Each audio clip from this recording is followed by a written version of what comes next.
What if I told you that this plate of pasta was made better by using corn? I used corn in every way to make a beautiful sauce, to make the pasta itself. It's even in the pasta. On this episode of Why It's Always Better at Restaurants, why is corn always better at restaurants? How do we make a nice composed dish of pasta with just corn? This is everything you'll need right here. Gnocchi is a very straightforward dish, and as you can see, it all fits on a tiny sheet tray. Now let me get to my first point though. That's this guy right here. Scales are the best way to follow the roadmap of a recipe.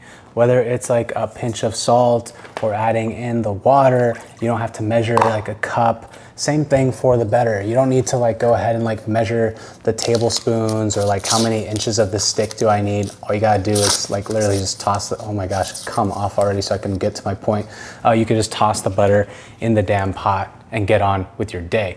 Now, here's the thing though, you need to tare it, obviously. Tearing means to bring it down to 0. But say you forgot to tare it and now you don't have your weight because you tossed everything in. Well, one step ahead of you.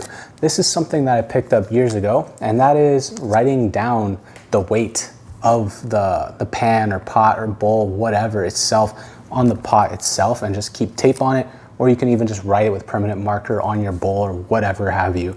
And you know, you got the number right there in case you forgot. So that's just a really handy little tip that I picked up and I love it. Now, the other reason for using a scale, you could just dump all your stuff in instead of having to like use all these separate containers. I have this mainly because I'm making a video for you guys, so I just want to put everything in a kit and get it going. But if you just put the pot on the scale, there's no need for anything else. Like no tablespoons, no cups, nothing really. Just dump it in, get the numbers going. And also that's how you get the exact recipe that I'm trying to give you. So usually for gnocchi, you want to start this up, bring it to a simmer, but I'm not doing that yet because I'm making a corn gnocchi. And I'm showing you something really neat here. And the neat thing is we're utilizing the corn in all aspects of this dish.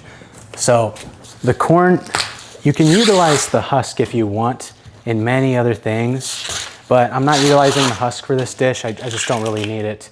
Also, if you don't know how to shuck corn, this is the easiest way. You just go from the top and then rip it off the bottom.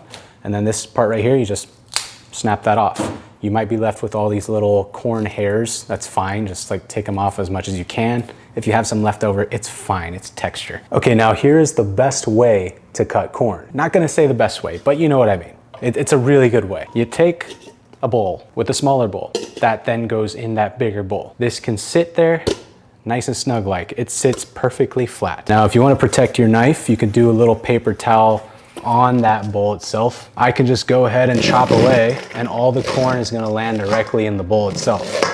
That means I'm not gonna make any mess and all my corn is already gonna be for me in a container. Now this cob might look clean to you, but to me, I still see money there. What you do is take the back end of the knife and a little scrapey scrape. And I don't know if you can see that, but a lot of corn is coming off of that still. That might be because of my poor knife skills and whatever. I'm just gonna take it off by scraping it. And this part is what I need for my gnocchi. I'm saving this part. I can just break that in half and then toss it into the pot and then cover. Okay, let me just explain what's going on here for a moment. If I put the corn into the water, I'm gonna infuse that natural sweetness from the corn. The sugars are gonna caramelize in there. But also the natural starches will break down from that corn cob, which is gonna improve the texture of the pasta itself. It's gonna add like a thickness to it, a sort of like creaminess to it, if you will. And you can't really achieve this if you just added straight up powdered cornstarch. It's just different. Probably because of the liquid content that's left over in it. I'm not sure about the science behind it, but it's just so much nicer when you put the straight up fresh corn cob in there. It's just gonna add a nice sweetness, thickness, creaminess to your pasta. So try it out, it's really nice. See, check this out. We've got like a sort of like creaminess going on in the water itself. It's like almost milky looking. So beautiful, beautiful little technique by adding the corn cobs directly in there. Now, why do we toss the flour in when the water is still simmering? Well, the reason is the gluten development. It helps break down that gluten to improve the overall texture and also the taste. If we cook this off on just a low flame for about a minute, you're gonna remove what my chef would usually say is like that floury taste. You're cooking off the flour basically. So if you think about it like that, then that's the move. I'm also utilizing a wood spatula. The reason being is I'm doing a lot of scraping on my pot. Not only will that help like ruin the pot, but it also would add like a weird metallic-y flavor if I do all that scraping into my pasta. So wood is usually the standard for making pata choux or gnocchi. The consistency I look for is kind of like wet sand castle dough. And that's basically when you know you're ready to add in your eggs. Okay, I've been asked this quite a bit, and what is this thing, this wood thing? This is called a trivet, and trivets come in many shapes, sizes, forms, and that's basically just to protect your countertops. But anyways, that's beyond the point. The reason why I'm going off the heat is because I'm adding the eggs. Now, typically what I do is I'll add the eggs in a stand mixer. But I mean, check this out. I'm just making a video today. It's literally just me cooking for myself. So I broke my portion in half and I only need like 1.5, 2 eggs. So I don't need a stand mixer. But if you're not confident in your ability to mix this up really quickly without scrambling the eggs, I highly recommend just using a stand mixer. That's basically the reason why, especially if you're making a large batch, you're not gonna be able to mix it fast enough before these eggs scramble, and then it's just gonna be like really weird. But anyways, I kind of let this pot cool down just a touch and then I'll start mixing it, but it needs to be warm still. You need to have that warmth just so this can sort of bind together. So why not just make my life easier and fully cool it down? Well, the reason being is the eggs need to coagulate with that heat from the dough. It's gonna provide structure. So you still need to do this while it's hot or you're not gonna get that effect. That's why a pata choux is always a very quick thing. That's why we always use stand mixers in restaurants when making pata choux. But if you're at home, you could just get away with doing it in a nice pot like this. Now when making Parisian gnocchi, it's very different from your standard potato gnocchi where you roll it out by hand and then you cut it. Now we're gonna be using a piping bag. And why is it that you need one of these actual pastry piping bags that's disposable and not a Ziploc bag? Well, the reason being is if you use a Ziploc bag with this type of dough, it's going to pop. Pata choux pastry dough, it's very dense as you can see. And what that'll do is that'll cause like breakage and it'll pop the bag pretty much immediately. That's why I say the same thing when I'm talking about making my churro dough recipe, because it's gonna pop and it's also not gonna be able to like produce the same shape because it's just not strong enough. Ah, there we go. Green chili pepper. This is in Anaheim. You can also use hatch green chili because they're in season right now. Now, why is it that chilies go so well with corn? Well, the corn has a natural sweetness to it, right? And obviously this is gonna provide a nice smokiness and umami as well. And usually you might see me charring the pepper prior and removing that skin. Well, I want that skin because I'm gonna saute it. I want it to blister. I wanna have like a nice crunch texture going on with this dish. So leaving the skin on is totally fine. You can totally eat it. Now, say these peppers are just a little too sharp, a little too hot for you. What you can do after you cut them up is just soak them in a little bit of ice water for, I don't know, like 5 minutes or so. And that is gonna dampen the heat like exponentially. That's something we would do with jalapenos sometimes. After we took the seeds out, just like slightly dampen that heat. Now, I'm just gonna cut these about the size of a corn kernel because I want everything to be about that same size. That's another reason why things can be better at restaurants is because we think about textures and we think of how it's gonna eat on the plate. So think about that next time you're trying to make a little plate of food for yourself. Look, chilies and corn, they're really just like a match made in heaven. This is my childhood right here too.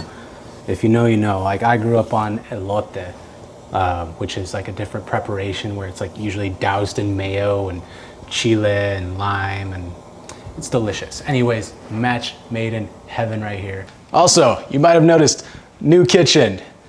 I'm loving this spot. It's been a while since I've actually like moved somewhere and I feel good. Like I feel like a really good creative energy here.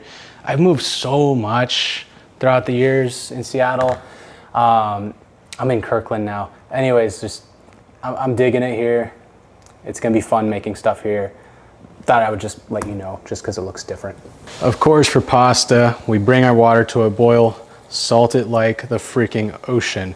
Now for gnocchi, what I need to do is I need to lower this down. I gotta bring it down to a simmer. This needs to be brought down to a simmer or even less. Now, why even less than a simmer? The reason is if I put the pasta straight into boiling water, that pasta, it's pretty delicate. I mean, look, it's a dough. It's gonna just start falling apart. It's just gonna be not the shape you want it to be. If we want it to be a nice shape, it has to be like pretty much less than simmering so it doesn't bubble and just start messing around with itself. Messing around with itself. You get the point. It just needs to be a low simmer. And now at this point, this is where we decide the shape of the pasta. Since I said earlier, I want to go the size of a corn kernel. I'm gonna go pretty small, and I've never done this before, but I'm gonna like where this goes. So let's see. Yep, that's about where I want you. Now that is about the size of a corn kernel right there.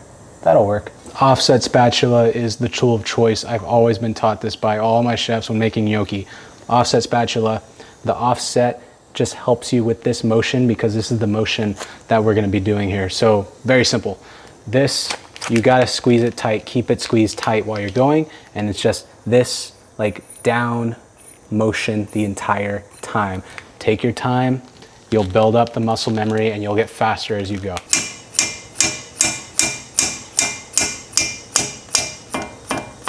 Okay, let me slow it down for you so you could just like see what's going on. Tip just rests right here on the pan and then boom. I'm squeezing, going squeeze, go, squeeze, go. You gotta work fast just so they all cook evenly, by the way.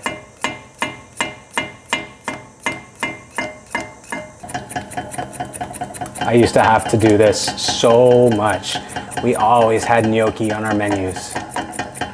And just give it a little minute. Once they float, give it another minute after that, and they're pretty much good to go. Now we need a landing pad for this. So I usually do a sheet tray with a good helping of extra virgin olive oil. You could do canola oil, like whatever you want, really, at the end of the day, just so it doesn't stick. And then from here, this is called a spider. And the spider is just to pull it right out of the water. That's pretty much it. It's like a strainer. I've done so many types of gnocchi. I remember we would even burn leeks and make a leek ash, and the leek ash would go into the gnocchi. That was actually really good. Now this just has to go into the fridge. And here's the thing, the reason why it goes in the fridge is this pasta, it's like a pillow. It's like a fluffy pillow, and we need to build that exterior shell. When it cools down, it has like a nice dry exterior shell, so we can saute it, get a nice sear on it, and it's gonna be like a warm fluffy pillow with a nice exterior, like crispy sautéedness. My words today, my gosh, man, English. You get the point though. It just needs to be cooled down so it doesn't become a mess. It's gonna stick to the pan and be a mess. Now let me show you how to make this stuff right here, corn milk. Yeah, you heard that right, corn milk. I'm keeping it in my fridge, by the way, because it just holds well in the fridge. We used to keep this on the line when we were doing corn pastas. Anyways, I'm doing about 2 cups of H2O, and then I'm adding in about half a cup to a cup of the corn kernels. And yes, these are raw corn kernels and they're completely safe to eat. Actually, even more nutritious to eat when they're raw, something I learned, but that's beyond the point. And the point is, corn kernels break down when blended. The natural starches will be released into the water, making this milky looking liquid corn milk. And that's gonna be a natural, sweet, starchy situation to thicken up pretty much anything. Think of it like a natural cornstarch. I even made mabo tofu for dinner last night. I added some of this, it thickened it up nicely and it gave it a nice sweetness too. So this is gonna make a beautiful sauce for my pasta. Now, why mise en place? If you know what that is, mise en place means everything in its place. This is everything that we just did in the video. We've got the corn milk, all the stuff, you get the point. I even have some garlic here. So what I'm gonna show you right now is called a pickup. And this is something to help you with your home cooking. Because if you have everything in its place, you can get your pickup going. The pickup is basically like the cook. I'm gonna show you the cook of the dish right now. And I'm just gonna go straight through it with components. I'm not even gonna explain shit. I'm just gonna go through, you can just see what I'm doing. So oil in the pan, garlic paste. Also, this is called a saute spoon. It's got a nice slant, so it basically hugs the size of the pan. Peppers and corn in. More oil in the pan. Gnocchi in. Season that generously with some salt, some black pepper. And now at this point, corn milk in.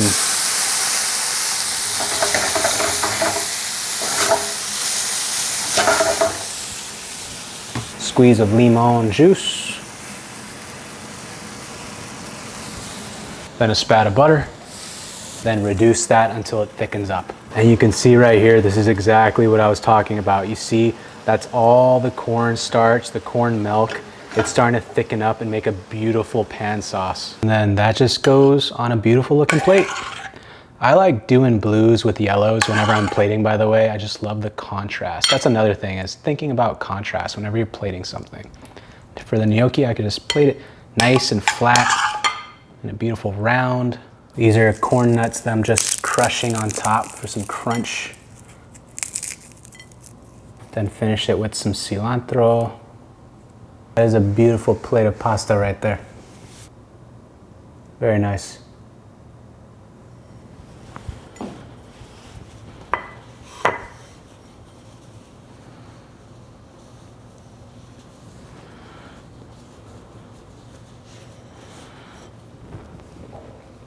That looks so good.